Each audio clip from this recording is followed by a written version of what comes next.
Hey guys, it's Pupsy Animations here, or Goji Pop, depending on where you're watching this, and today I'm building a new park called Evolution Park. So this is based off an old park I had called Evolution Park for Jurassic World Evolution 1, and I'm thinking of building this as a tribute to that, and, Jurassic World Evolution 1 and Jurassic World Evolution 2, since the third game is coming out this October. I'm going to be playing it opening day. I'll upload some videos about that if you guys are interested in that. I'll also be playing that new Secret of the Mimic game when it comes out tomorrow. I'll get some episodes out for that. As you see, I'm struggling with this lagoon because I wanted to have like an opening lagoon like Jurassic World, but it just wasn't lining up, and I'm a bit of a perfectionist. I want things like line up perfectly. So I just decided to go with a normal enclosure.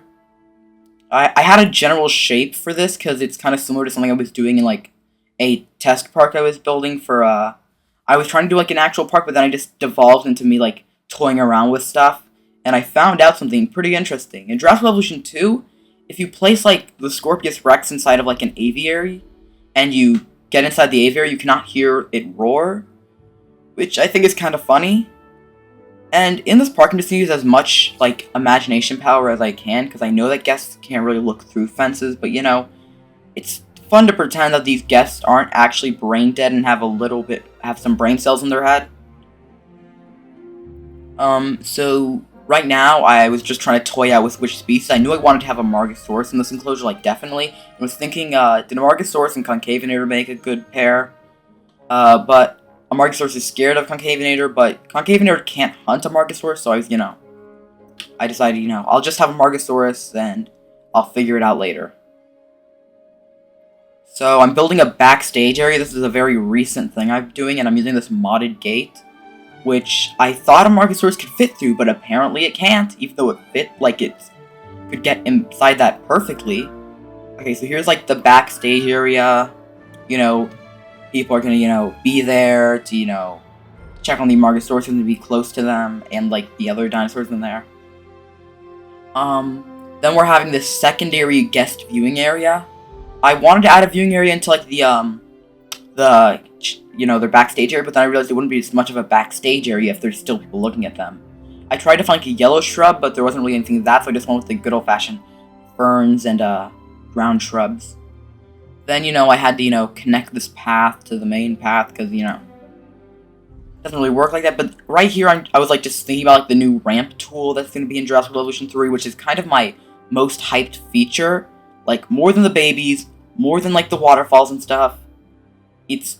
I love verticality in my parks, but it's so hard to make that look good in Jurassic World Evolution 2, so I'm glad it's being a feature in Jwe1 3. Especially with like the new terrain tools, you're going to make such good parks, and also the modular building. I know everyone's not really a fan of that, but I was a pretty big fan. I was thinking here I would like do my classic thing where I have like a male and a female skin and just spam those two in, but then I wanted each of these Amargasaurus, since there's only 4, to have like, a good little variety between them. And, I spawned them in because I wanted to see how big they looked in comparison to the habitat. And I was thinking of doing a river, but then I realized I should just do like a waterfall, since that's a feature in Jwe1 3. It'll be good for comparisons in the future, comparing waterfalls from 2 to 3.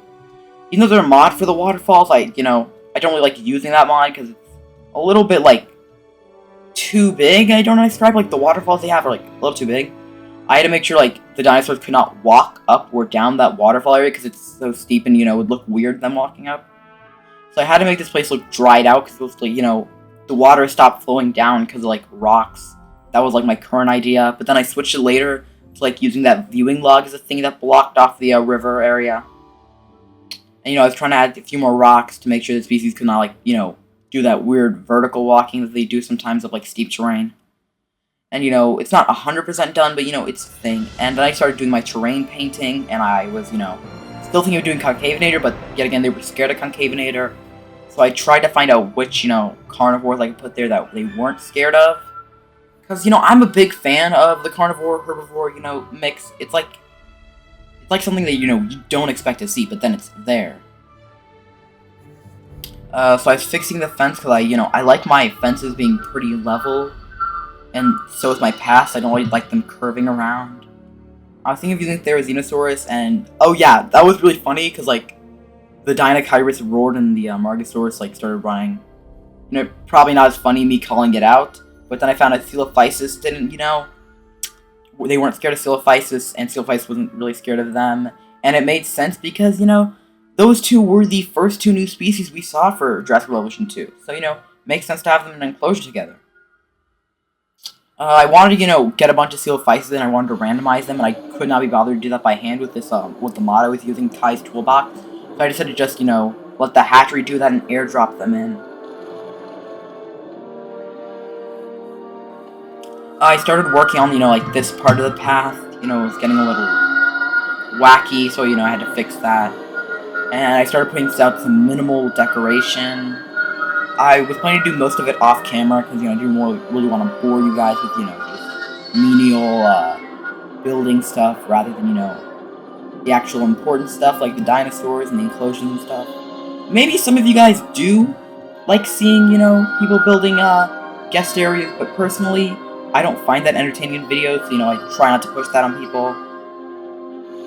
I was toying around with what decorations I could use, and then I decided to do, like, the classic, you know, barring off an area from, you know, I like to make sure the paths are, like, stuck there. Like, I don't want to have, like, a world where the guests could just, like, walk off the path, the beaten path, you know, like, and just walk into the jungle, because that's kind of random.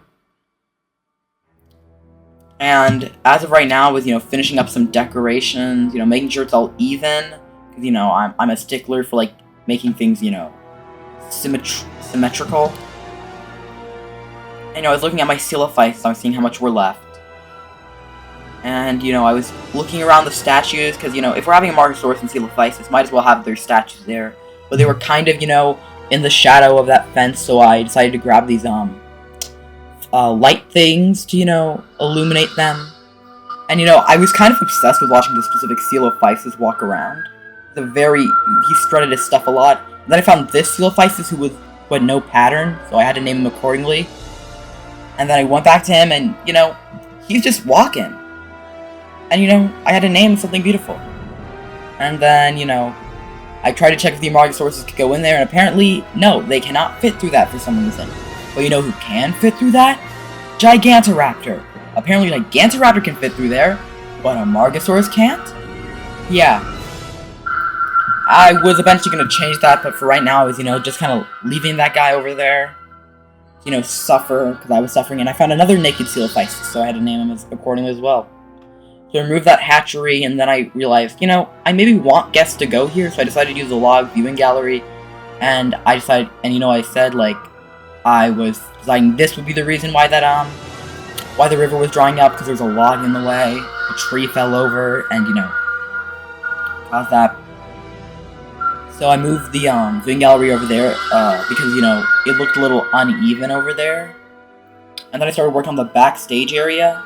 You know, you gotta have your supplies that you feed to the dinosaurs, you gotta have your crane, so, you know, you can airlift things in.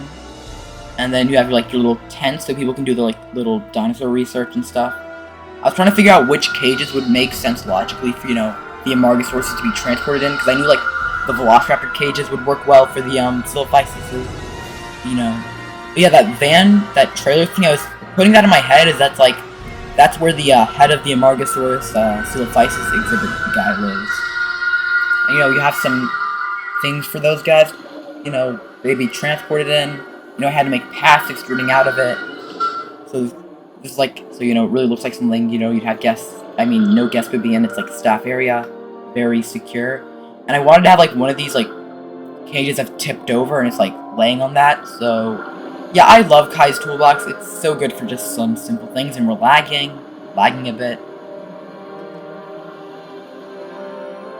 And then I had to move on to, you know, I was just like, should I just save the decorating for a different thing? Or should I just, you know, do it on camera? But I decided to save it for later, so we're coming back with a tour.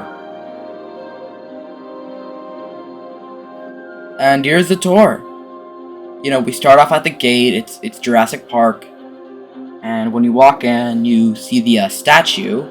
Not really statue, the skeleton, but just the day after I recorded that first thing, Frontier released new scenery for Jurassic World Evolution 3, being these statues and some crates and stuff. And, I had to put them down. 2 Triceratops statues, because they showed a lot of Triceratops, and the Stegosaurus statue. I think it looks a lot nice, and this is personally, I like this first plaza. I'm not really good at plazas, but I think this one is pretty great. And you might have noticed on the side, the Gigantoraptor statue, I decided I would just add Gigantoraptor in there. None of them, because, I spawned one in, because I was, toying around with its kill animations, and, I decided I didn't want to destroy him, and, I added him for, extra variety into the enclosure. And, the one I had, I named him Rooster, because, the skin combinations were Rooster, and I spawned him, 2 others. I called Fowl and, Hen. I wanted to get our bird-themed names. You can see, right there, that's Rooster, and there's Fowl. Mix them up for a second, and then we go into the log viewing gallery. You can see, the dried up water bed, and then you can see everything else, and there's, and right over there, you can see the Amargasaurus just chillaxing in the water, and there's Hen over there, chilling next to the redwoods. And I really like this enclosure, and, if you guys want to see more, make sure to like, subscribe, follow, and comment, and I'll get more videos out to you guys soon. Bye.